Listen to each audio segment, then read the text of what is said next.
Ekiriwo amawulire agava mu kooti ewa Honorable Muwanga Kivumbi ate kw'ossa abalala be bamukwata nabo bekuleetedde omuyimbi Juliana Kanyomozi okugenda ewa Jono Muhoozi Mesinde kyaleesedda obuzibu. Kaakati nno ye Muhoozi bannayuganda bagamba nti tebayinza kukkiriza kufugibwa myaka 4 ate baleetereko n'abaana nabo babeere nga bafuga bannayuganda. His Excellency Robert Kyagulanyi Ssentamu naye mukuleetedde nga abeerako ne kyagamba oni abadde ku Harvard University USA mukuleetedde biki beyayogedde ngali eyo ssebo n'omukulu yamuwadde ku masannyalaze yawadde Jono Muhoozi amasannyalaze.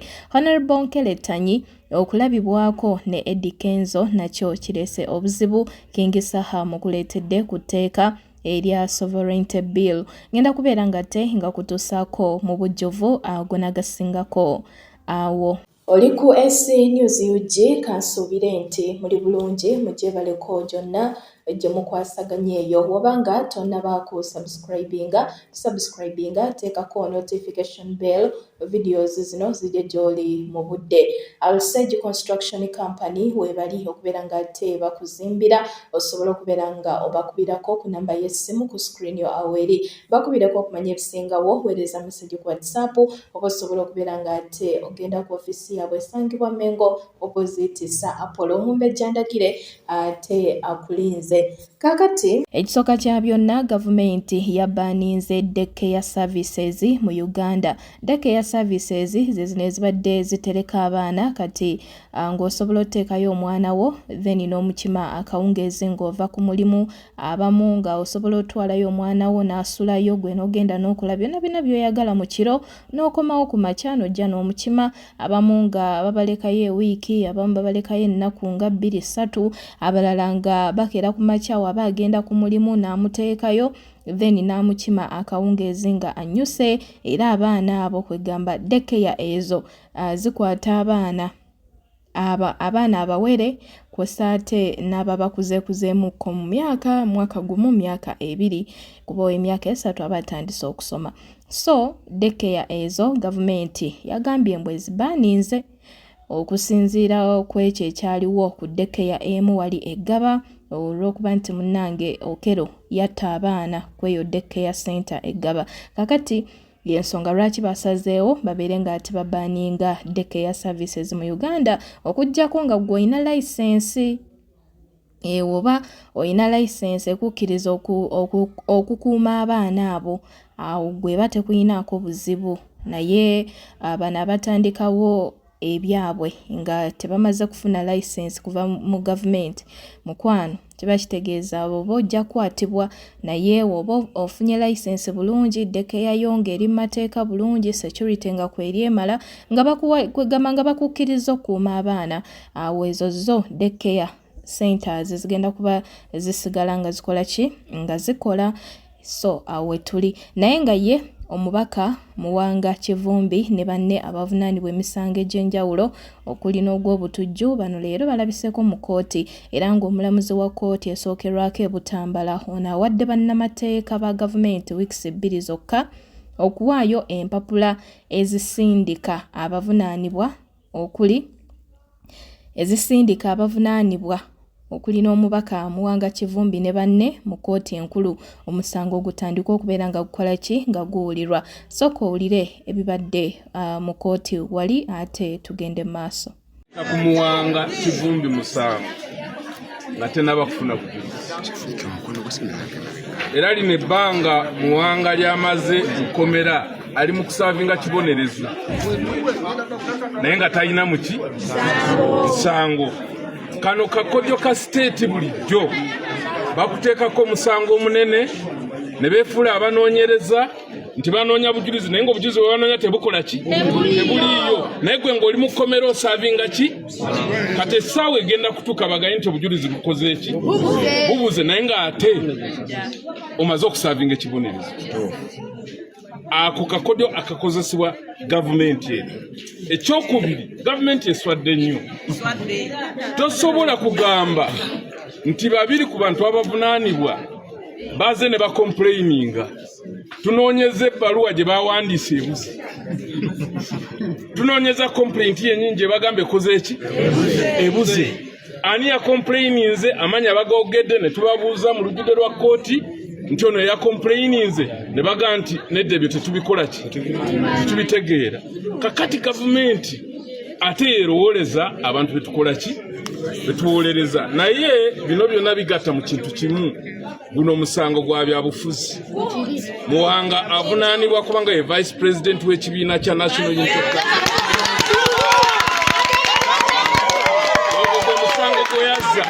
omusango gw'okubiri oguvunaanibwa Muwanga omutajja kulaba ku charge sheet bamutuukirira okukyuka n'agaana okukola ki tewali musango mulala gwonna awo tuli dia wange naye oluvannyuma lwa Juliana okulabikako mu misinde gya General Muhoozi Kainerugaba ate bangi bayogedde bingi era Juliana ne bamwewuunya olw'okubeera nti munnange ate talabikako mu kuziika talabikako mu kukungubagira abantu kwegamba talabikako mu bintu ebimu naye olw'okuba nti yalabiseeko ate mu misinde gy'amazaalibwa ga Muhoozi kati abamu nga bamwewuunya nga bagamba muli wankwe bino na biri nenga ekisooka kya byonna Juliana ono tavangayoko okugamba nti ye ali ku saidi ya NUP newankubadde mukwano gwa His Excellency Bobi Wine baali emabega ba mikwano kati sawa zino simanyi oba bakyali ba mikwano banedda naye tavangayoko okugamba nti ali ku saidi y'ekibiina kya NUP naye bannakibiina kya NUP abamu bo balabidde ddala ng'ono abaliddemu olukwe kati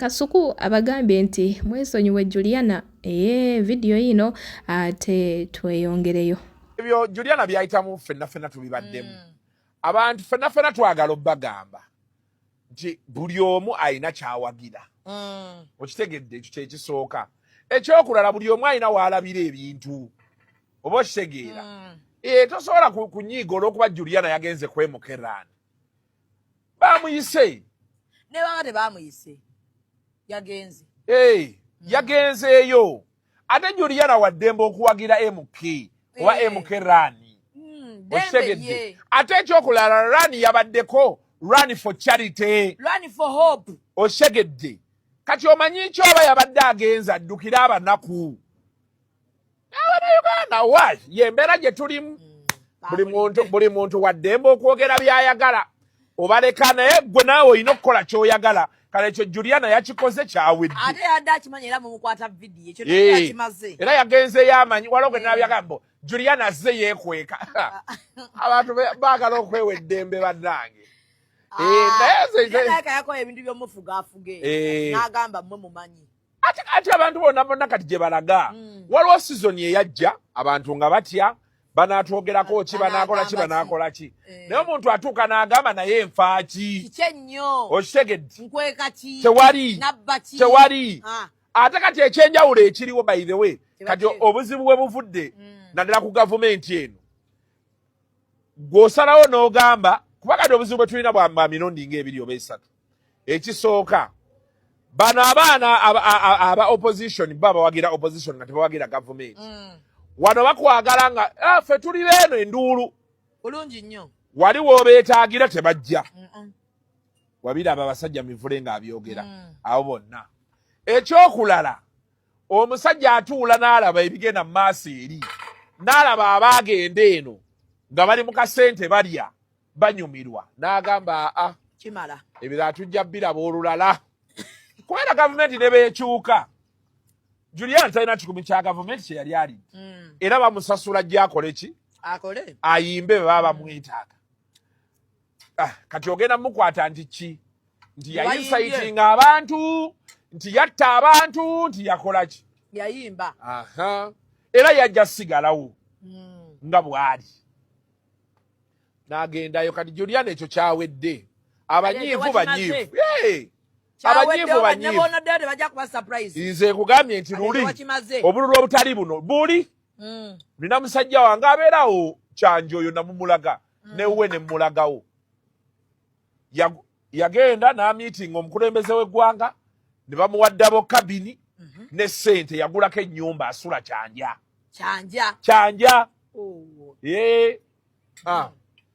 naye waali atambula asiiba nabo baseka ye yabagambirawo kimu nze mpagira Museveni ekijja kijje bwe yabagamba tagenda kufa nadda mu bibye ne banyiiga ne bamugamba bino ne bamugamba biri era dabo kabini ye bwagiweta ng'agiyingiza ewuwe wagiweta n'agifulumya abantu babaleke bw'oba olabyeyo Juliana bw'oba tokyagadde kyetereke naye nga ku side wano eyo nga nkugjeeyo full figure alina kyagamba omukyala Aniteira manyi Aniteira nga wenda bategeezeza eggulo wali eri ku business shower ye eya Little Tailors yakaabye Amaziga ate kw'ossa n'okubeera nti alina engeri gye yayisizaamu SB4 amaaso ate n'atukakasa nti ddala bano baayawukana kati ye full figure agamba nti Aniteira asusse we yandikomye bino bye bigambo bye ate tugende mu maaso.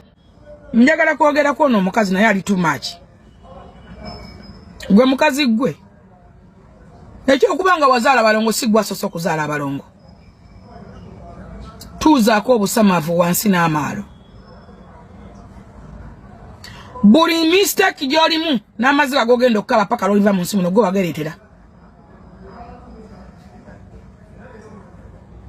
Buli mbeera gy'oyitamu yonna embi gwe wagereetera. Abakazi abasinga naddala mu abakazi abakuzemu ku myaka bw'ofuna omuvubuka ng'ogamba nfunye effala ng'otandika okujoga nga bw'oyagala ng'otandika okweraba naddala abakazi abali ku bu-TV temudibye woowe. Mugenda mulowooza nti waba obu-TV bulina amakulu ne mwerabanga basereebu nalawo wayimba nako okuyimba ye kwakomawa kwakulemerako ki? Bakubuuza omusajja weefuula zonto weefuula mbutoyogera weefuula mawobe ensobi zonna z'olimu gwe wazeekolera ensi gigambe. First of all wavaayo nodda mu public ne weegeya nga bwe wagenda ku basawo Abaganda wanywa bbi simanyi wagenda ng'otanga n'omusajja tamanyi gwe kennyini nga gwe weegeya sitoleyo baagimanya batya gwe wabyeyogerera n'oyogera nebbi gwe bakunywa mumbaza bakwasimanyi wa gwe yeeyita omulokola omusabi kyannaku nnyo kunonkoola Katonda ng'ozinaziyirizi mu mbuto naye nga weefuula omulokole.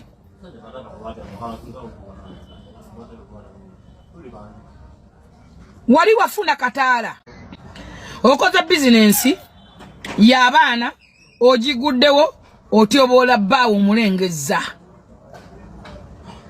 oba owandigambe nti wakoze bizinensi y'abasingo maaza muzadde kyagenda okuleeta awo abaana obadde okimanyi nti bbaawo yandibadde sapoti nnyo mu bizinensi eyo era n'obutamwogerako kumutyoboola kyandibadde kikuwa credit. Omuzadde ali ne mukazi we ne bbaawe banajja bamanya gayitaawo omwana.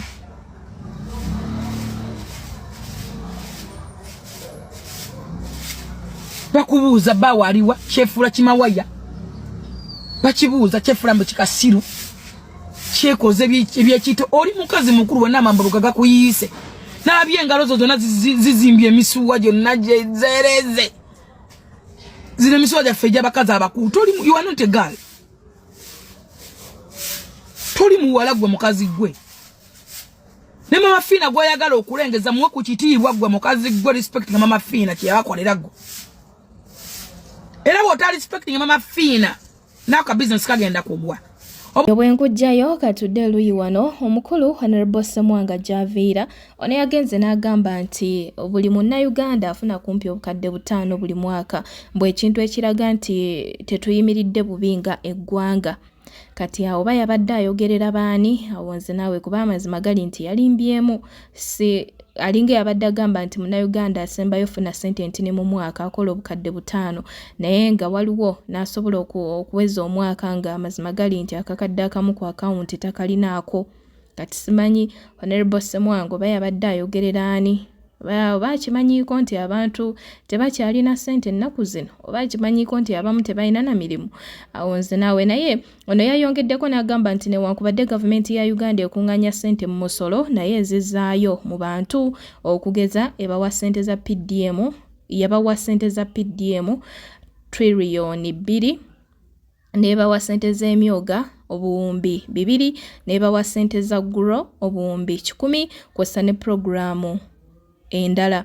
Obwate bwagambye omukulu Honorable Javiira Ssemwanga era okwogera bwatyo wenjogerera era gavumenti emyoga yajongeddemu obuwumbi obulala 100 emyoga yajongeddemu obuwumbi obulala 100 naye zino sente za PDM ezaweebwa abantu abo bennyini bebazuwa ate bebakoze iki bebamenyedde amayumba gaabwe ku makubo bebamenyedde kioski zaabwe ku makubo kuba abantu abasinga bakwata sente za PDM bebana abakolera ku mabbali g'ekkubo abayina business entonotono beba abasuubuzi abadde nga bakolera mu kibuga Kampala ku street ekwegamba sente zo bazifuna naye ebyembi nti ateera gavumenti ku makubo yakoze eki yabagobyeko kati mbufunze sente bazifuna naye tebazifunyemu kuba badde bakatandika zikozesa ate ne babeera nga babagoba bayina okubeera nga bakola ki nga bakolera nenga omukulu Javiira bwatu wabagambye Munnayuganda asembayo ofuna sente ntini buli mwaka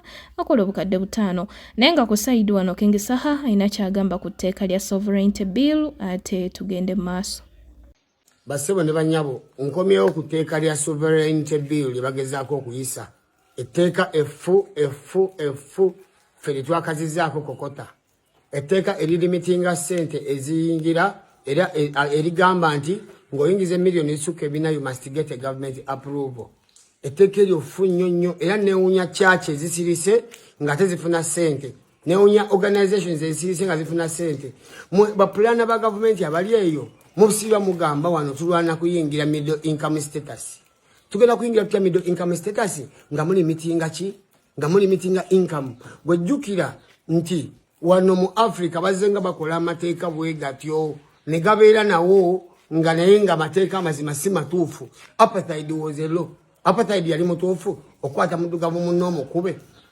slave trade was a law yali mutuufu weba tukati baleeta amateeka wano kati sovereignty bill teeka fu erigamba nti you must get a government approval ng'oyingiza sente era mwenna abali eyo abasirise mbeewuunya osirise nga bayisawo etteeka lino ab'ebulaaya abali wano mujjukire nti ffenna tubeera mu exchange ya sente ekintu ekyo kifu nnyo muveeyo mukivumirire ababaka mukivumirire baminisita mukivumirire kikosa buli muntu tewali agenda kukisurvivingiramu mwebale nnyo Honorable Kyagulanyi yalabiddwako ne Eddie Kenzo kw'ossa ne Honorable Magogo Moses nga baliko ekisaawe ky'omupiira ekimu mwe bali kati akatambyako kaleesa obuzibu kubanga ekisooka kya byonna omubaka Helen yakajja abeere ng'afa bakamaliriza okubeera nga bamuziika kati Honorable Kyagulanyi bannakibiina kya Nuupu bamweraliikiriddeko kale katugambe nga bagamba nti omwana ono tamanyi nti abantu baali nabo simanyanga balabe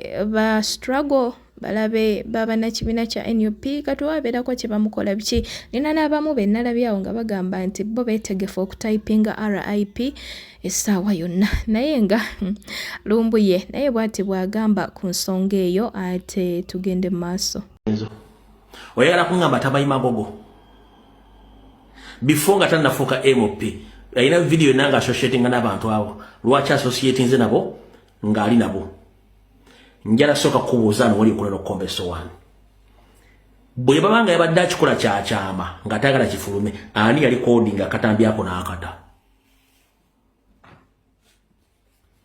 video tennatandika ani yali coding akatambyako n'akata bwabanga ye magezi ge yali alowooza nti associatinze n'abantu bano security nga tiyama nti associatinze nabo ani yamuli coding akatambi n'akata papasire kikulaga ki tuli mu forensics katono nnyo twakafiira Honorable Nakimuli mu bintu bitategerekeka nga bamusse group ya association ya NRM yemusse are we together nti yes n'agenda n'associatinga nabo naye ng'akimanyi Kenzo ali against the struggle ali against the president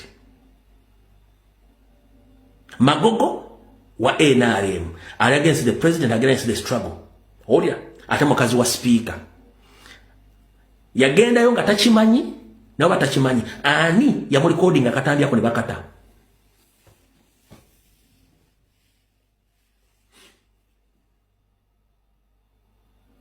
ani era kali mu kwagala kwani whose best interest was that video and who recorded that video purposely for what chenkubuuza So yenga ye omukulembeze abategeeraga no kino kyali ABCD mwakoze video mukarakata muino obuyinza but tanavaayo kwogera kigambo kyonna kitegeeza the guy is not honest. Remember mukulembeze yafiira buli kimu okuleeta abasajja abo naye abasajja abo tebasobodde kumanya kiki value ya president na value ya struggle.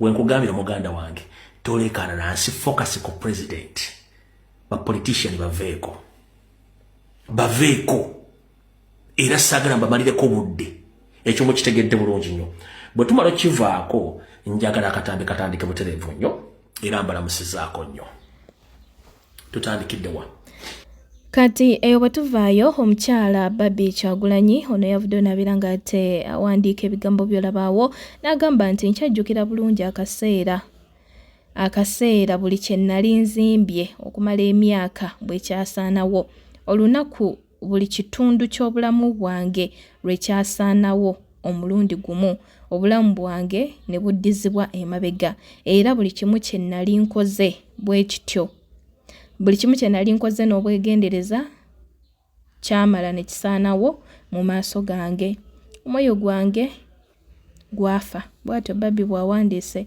naawe osobola obyesomerako mu luzungu naye ng'okugamba bw'atyo omwoyo gwe gwafa nange avudde ku biri ebyamutuusibwako ng'ali Uganda wano we baamugamba we baamuyisa obubi nga bamusazeeko mu maka ge wali emagere.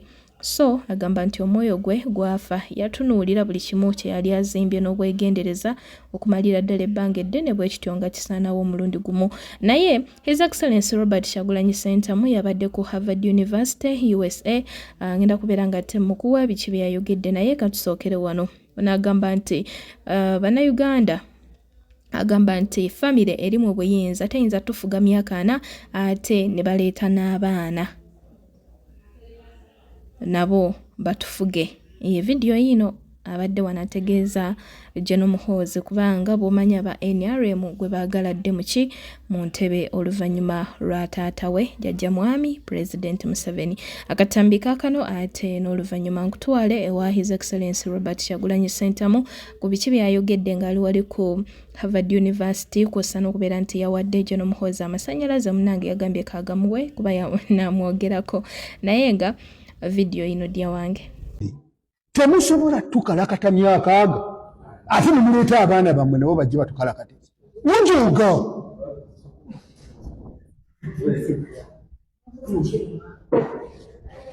bannange temutujuga emyaka ana tukkiriza emyaka tukalakate mwamala akyali muto agenda tukalakate naye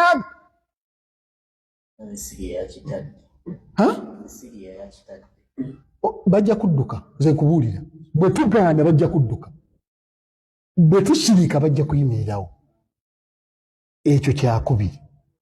Now, those who don't know Muhoozi Kainerugaba, let me give him free marketing. Please follow him on Twitter. He's Muhoozi Kainerugaba. It will help for you to see what he does. Many of you know about the story of Idi Amin. We have a new one who is more crude. He does not pretend, unlike his father, he does not pretend to be a good dictator. He said on Twitter that he would abduct my bodyguard, torture him, and he did that. Stripped him, shaved him, he had his beard and hair, and put him on Twitter. He does that. He has bragged for killing 23 of my friends, and he was looking for me to be the 24th dead body. He once again also ordered me to show up in 24 hours or they will find me and kill me. And when I didn't show up, he gave an order publicly that I should be delivered dead or alive. He also ordered publicly that I should be castrated. So the military and the police mounted roadblocks everywhere in the country. You wanted your ball. Defense Forces, the Uganda Police, the Bank of Uganda, every institution of state, you can see this. Just yesterday, his son, General Muhoozi, who is the Chief of Defense Forces, had his birthday and all soldiers were ordered to put on his t-shirt and go running. This included some ministers, some generals, and he's always on Twitter, you know, speaking his mind. However, you know, although it might come off to many of us, and he was ordering all former military commanders to show up if they don't want to have a problem. Anyway, so we went to that election. I went into that election because our major goal at that time was to bring our common people close to their politics. You see, we come from a country that for a very long time has made an effort to disassociate politics from the common people. And the common people are the masses, to the extent that they didn't know, neither did they care about how they are governed. But in 2021, we were able to awaken the people and show them the importance of politics and why they must come out and vote. And indeed we won, but it was, you know, rigged. So coming back to contest in 2026 was a huge debate. Personally, I had endured so much. I'd seen hundreds of my friends killed. For example, 19th and 18th of November 2021, hundreds were massacred on the streets, although the government only acknowledged killing 54. So I didn't want to run again. But again, we needed to use the election, again, since it's the only opportunity we get to speak to the people. We are heavily gagged, heavily controlled, heavily, you know, intercepted everywhere. So we ran again. This time we had a mission to unite the people of Uganda, but also to be able to reach every corner of the country. That was our only excuse to speak to the people, because I was a presidential candidate. And indeed, the presidential campaign was given 112 days, and I was campaigning every single day of those 112 days. I reached every corner of the country, of course amidst tear gas and bullets, and we were able, you know, to once again awaken the people of Uganda. Of course, it called for more brutality now because the people were more charged.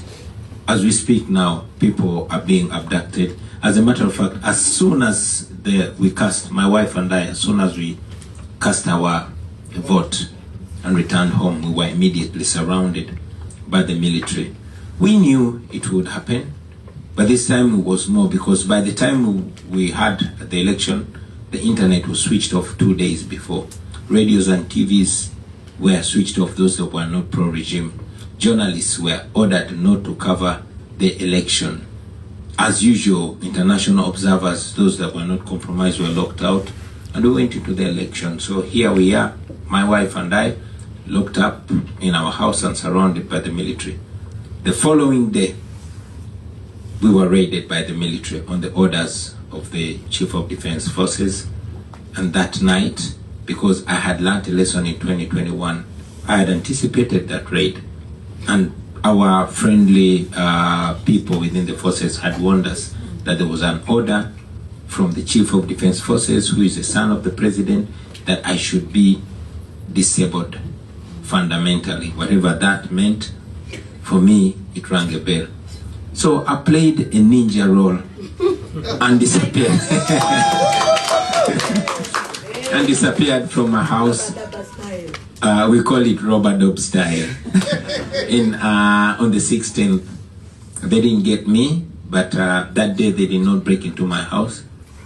I remained at large. I wanted to be able to charge up my people, to be able to communicate, because I knew they would lock me in my house, cut off the internet, and isolate me from the rest of the world.